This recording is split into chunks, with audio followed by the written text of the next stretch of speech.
speaking of NBA free agency, the one and only Scoop B, Brandon Robinson, now joining us on the Boardwalk Honda Hotline here on 97.3 ESPN. My friend Brandon, how are you doing on 4th of July? Hey, man, happy 4th. Relaxing. Actually watching marathons on television right now. Not having a care in the world. So what is your alcoholic beverage of choice for 4th of July? We'll ask you as well. You can never go wrong with Bacardi rum, brother. See, now we were talking about earlier, there's people who are the clear rum, and there's the people who are the color rum. So you're going Bacardi rum. I don't discriminate as long as it's Bacardi. You can't go wrong. I like that. I like the way you think. One of my favorite rappers is Big Pun. And in his song 100%, I'll give you the abbreviated version, but he said, I don't discriminate. I regulate every shade. And it relates, talking about women, but as far as in the case of rum, I don't discriminate against brown rum. Or I don't discriminate. Hey, it works for both. There you go. There you go. Speaking of understanding, so the news, whether it's really news or not, right now is that Kawhi Leonard is not going to make a decision on 4th of July. And my co-host today, Hunter, brought up an interesting point, Brandon, which is he said, because Kawhi is so different than everybody else, because he's such a robot, that he thinks there's a possibility that Kawhi actually is observing the tampering rules and that he legitimately just didn't do anything until starting at 6 p.m. on June 30th. Is that possibly what the situation is? That Kawhi legitimately just sitting back and waiting until 6 p.m. and then he started his free agency? It could be, but here's the other thing you have to keep into or take into account. His uncle, Uncle Dennis, comes from the corporate world. If his Uncle Dennis lives in South Orange, New Jersey. In parts of my childhood, I lived in West Orange, New Jersey, and I know we have some mutual folks. And what I can tell you based off of kind of the information that I have gotten from people who know his Uncle Dennis Robertson is, he's a very smart individual. I mean, his uncle was the guy who advised him on what to do in the situation with the San Antonio Spurs. And when you look at the situation with just being you say robot, I think it's being more so just being mechanical. We live in a day and age where people want instant news. So, yesterday on Twitter, people were trolling me because I didn't give them up-to-the-date answers about what was going on with Kawhi Leonard. And the minute Jalen Rose said something, people went with that. I think people are kind of like digital crackheads. You want instant information, and when it's not being given to you, you figure that's what it is. He's met with the Los Angeles Clippers, he's met with the Los Angeles Lakers, and he's met with the Toronto Raptors. Wouldn't it make sense to kind of take a holiday to sit back? In business, they do that. You take a holiday to sit back and kind of know where you're going, and you gather your thoughts, and you make a clear and concise decision. We live in a fast food microwave society, and things take time. Yeah, I'm 100% on board with you. Look, the word Insta is short for instant. People want everything right here, right now. And I call it all the time. It's a microwave society. Everybody wants their mac and cheese in 1 minute or less, or they don't want it at all. And you're right. People need their Kawhi fix. And anytime anybody says anything, like it's quote unquote news today that Kawhi is not making his decision today. And I think that realistically, if Kawhi is everything that we believe he is, which is not like other NBA players, it only makes sense, Brandon, that he wants to make the best decision and not the immediate decision. Well, if I can add, Kawhi is different from a lot of players in a lot of interesting or different reasons. I was on you guys' show last week. Aiden is off. But what I'll say is, I mentioned and wrote about it and tweeted it last week or the week before that Jimmy Butler was having a meeting with the Miami Heat. And so a lot of people took that as he was going to Miami, and everybody on the Philadelphia side were just up in arms. He's leaving. Now, ultimately it did happen that way. He is a member of the Miami Heat now in a sign and trade deal, which was a 3-team deal, as I, suggested. But when you're wrong, people get mad. And I think, Kawhi is in a situation where he was the top player this year, and he deserves the right to have everybody waiting. I mean, what makes you special? His ability to shut up has made him special. Jimmy wants to be that guy. Kawhi, or rather Kyrie and Kevin Durant, they want to be that guy. LeBron wants to be that guy. Kawhi is wired differently, and I think, there's room for everybody to be their unique self. That's what we want. Everybody wants someone to be unique, but then when they're not unique, you get mad. So true. And also the other thing with Kawhi is, before we go on to the other NBA stuff, I think the other thing for Kawhi is whatever decision he makes, he's making it for his reasons. And that's the thing I appreciate. You and I talked last year about LeBron, how you, me, and only a handful of people were screaming, look, he's going to L.A. People were doing what they were doing. People, whether they're fans, certain members of the media, whoever it is, they place their sensibilities on the athlete instead of saying, well, what does the athlete want? And whether it's LeBron last year or Kawhi this year, instead of people saying, what would the athlete want to do, people are saying, well, if I was them, this is what I would do. And that's where the difference is between being objective and subjective. Yeah, but people can be wrong too. I was wrong in September at first, and I ended up correcting it on, where Kevin Durant would ultimately go. Los Angeles Lakers was what I was hearing, an injury and some other things. Let me jump in real quick. I don't think you were wrong.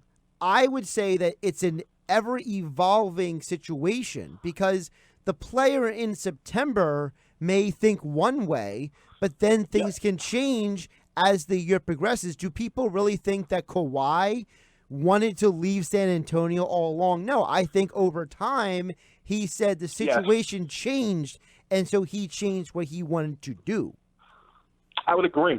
And I also will add that he is the first Spur to really buck that system. Greg Popovich is more like a college coach in a system like a college coach in the NBA.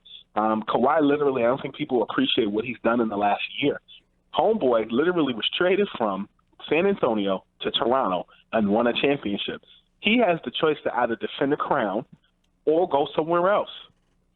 That's like, and I've said it on many shows, that's like having the baddest chick in your college or the baddest chick in high school, and you take her to the prom, and you have the choice between her or Naomi Campbell standing on your front door. He is Brandon Robinson, Scoop B, joining me here on 97.3 ESPN. Josh Hennig along with Hunter Brody, filling in for Mike Gill on the Sports Bash. Follow Brandon on Twitter at Scoop B on Twitter. Let's step away from the Kawhi stuff because, let's be realistic, there are other things that have happened. And one of those things that have happened has to do with our backyard here on 97.3 ESPN in Philadelphia. It looks like the offseason's pretty much set. They got the backup point guard. They brought in Al Horford, Josh Richardson in the sign-in trade with Jimmy Butler. It really feels like that, they didn't bring back Butler, but in many ways, they did run it back, Brandon. They brought back Tobias. They brought back a lot of these guys.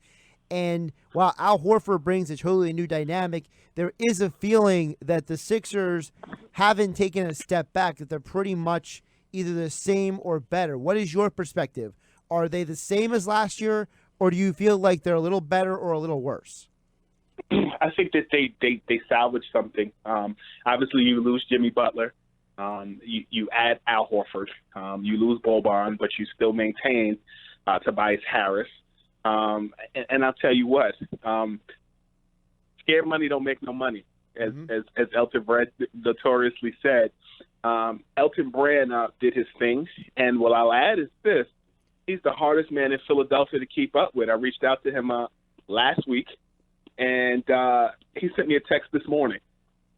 And I'll tell you I'll give you the abbreviated version of the text, but basically said, sorry I missed you.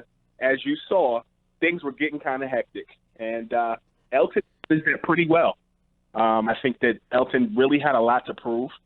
He laid low, as I told you last week, and as he told me, and he continued to just stay focused and doing what he needs to do. And I think that he had a reputation, and the Sixers had a reputation to compete with, and rightly so. I mean, you lost J.J. Redick, man. That was the one thing that I was hoping they would be able to maintain. I was with Adrian Wojnarowski recently, and he said literally this was before free agency says, the three hardest things that the Sixers are going to have to do is find a way to maintain Jimmy Butler, J.J. Redick, and Tobias Harris.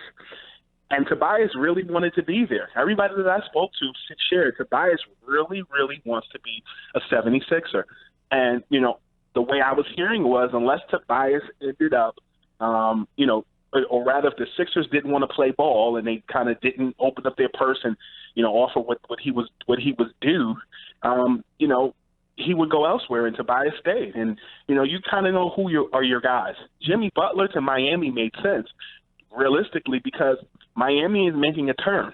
Miami is, post Dwayne Wade and, they're looking to add DeMarcus Cousins and some other pieces as well. So they had to ship, Hassan Whiteside to the Portland Trail Blazers.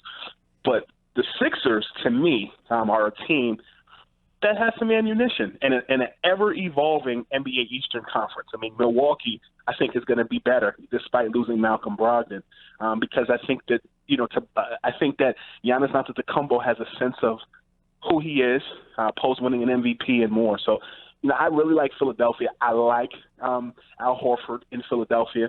And it's been reported that, that deal was agreed to or decided 2 weeks ago. People that I've spoken to tied to the Boston Celtics just told me how horrific, that locker room was last year. And so, Horford comes into a situation where he can be a mentor to Joel Embiid, a guy who really wants it. And I just really think they need some level of veteran leadership and a voice and a mental of morale in that locker room. And Brett Brown is going to have that in Al Horford.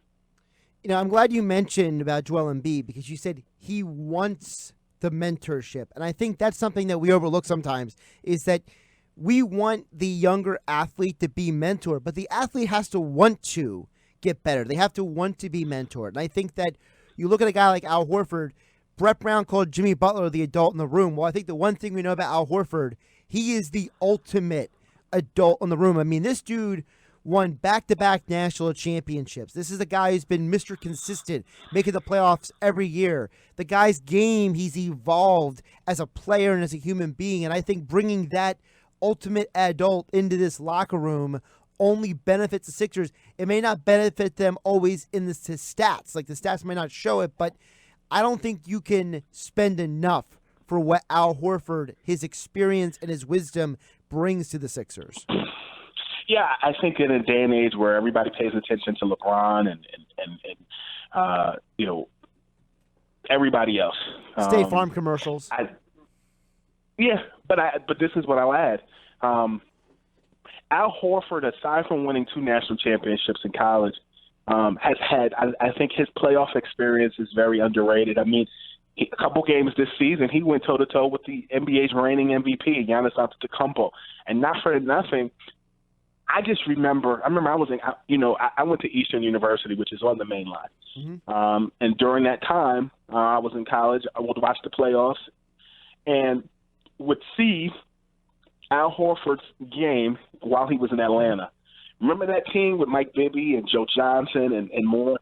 When Joe Johnson was in Brooklyn with the Nets, I covered the Nets, and Joe Johnson would always speak reverently to me about that time with the Hawks, playing alongside Bibby and Al Horford. And, I just think now people are starting to realize the level of competency that Horford has, and I think his legend is growing. I think and I also think that with him playing with the Boston Celtics, he's kind of tied into how the younger players are, and he'll be able to adapt to a Sixers team. Let's not get it twisted. Jimmy Butler coming to Philadelphia was a great move at the time that they got him. But really and truly, it came down to Houston as well as Miami when they were looking to shop him. Minnesota was looking to shop him. Houston didn't necessarily have the assets that Philadelphia was looking for. And so, I think for Elton Brand to make the moves that he did and to bring Al Horford in, I think it's a team built in his image. And Philadelphia has something to prove because let's not get it twisted. Brett Brown is on the hot seat. I don't care what anybody says. I believe that if they don't get things right, things could change. But I also think that being on the hot seat is not a bad thing because you've added some things that are familiar. Philadelphia brought Udoka as a high-ranking assistant with Greg Popovich in San Antonio. He moves on to the city of brotherly love under Brett Brown. And if I'm not mistaken, Udoka won a championship with Brett Brown during their San Antonio days in 2015 when Kawhi Leonard was in San Antonio with all those guys. I think that when you look at the Sixers, I like the competitive edge that they have. I also expect Tobias Harris to really play within position. And I also think that Tobias Harris and Al Horford are going to push each other. When I look at some comments that Tobias Harris made before he ultimately signed with the 76ers, he said on SiriusXM radio he's looking to be with a team that makes it to the playoffs and makes a push. And if you look at what that means, the only two teams that are consistent, young, and can win like that moving forward to next year are the 76ers and the Utah Jazz. Tobias did have some interest in the Utah Jazz, but he stayed in Philadelphia. And I think that there's pressure, but I also think pressure makes diamonds. Brandon, one more before I let you go, and I appreciate your time here on 4th of July on 97.3 ESPN. Give me a team this offseason that you say they made the biggest or the best or the most appropriate upgrade. The Utah Jazz. I have two teams, actually, the Utah Jazz and the Portland Trail Blazers. I'm very high on the Utah Jazz. I think that the Utah Jazz with Donovan Mitchell and Rudy Gobert can make wonders happen because they added Mike Conley and they added Jeff Green, a guy that signs all these one-year deals but has never been involved in any controversy, has always come to play. And I just think that group is going to be a special group because they remind me so much of the Miami Heat early in Dwayne Wade's career, particularly with Donovan Mitchell. I think Mitchell and Dwayne Wade's career are going to mirror each other 15 years from now.